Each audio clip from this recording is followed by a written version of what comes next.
We're joined by Behnam Taleblu, Senior Fellow at the FDD. Welcome, Behnam. Good to see you as always. So we've had a raft of stories of late about how society is loosening up in Iran. The New York Times, for example, ran a big piece about women increasingly going about bareheaded. What is really happening? Great to be with you, Laura, and I'm so thrilled that you're covering this because, unfortunately, in Western media, there's been a series of snapshots by reporters who have access to Iran, or reporters and producers who have been able to go to Iran both before the war as well as after the war this summer. And they're taking snapshots of a society that is in transition. But anybody who's been looking at Iran for longer than a snapshot knows Iranian women are already brave. Iran's youth and in Gen Z have already been among the best and the brightest of their generation. And the social revolution against Islamism and against autocracy has already happened. What Iranians have long been pushing for is trying to get the commensurate political revolution or evolution of the state to match society.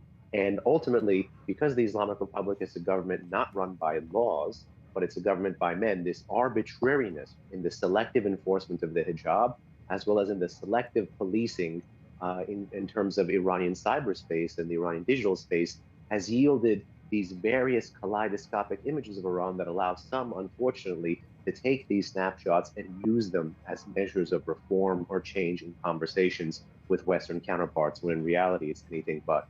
Yeah, well, this is a debate that's been going on for a long time, isn't it? If you think back to the days of the JCPOA, there was a lot of talk about the moderates inside Iran and how they should be empowered. Is it in the regime's interest to get this image out, to get this image of perhaps a more permissive society?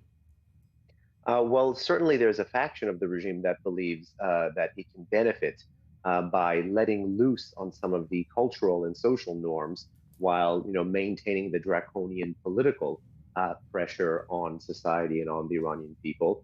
And in between this cultural and social versus political, the regime actually is being checkmated by an entirely different force, which is the marriage of economic issues and environmental issues that it's threatening to, explode some of the more cunning elements of the Islamic Republic's political and security apparatus, who are hoping that these images actually yield up or yield less Western pressure rather than more Western pressure. Well, let's talk about some of those crises that the regime is embroiled in right now. We've got an unprecedented and astonishing water shortage, one which even prompted the president, Pezeshkian, to talk about evacuating the capital city, Tehran. And today, the currency, the rial, hit yet another new low. I think 1.2 million rial now to the dollar.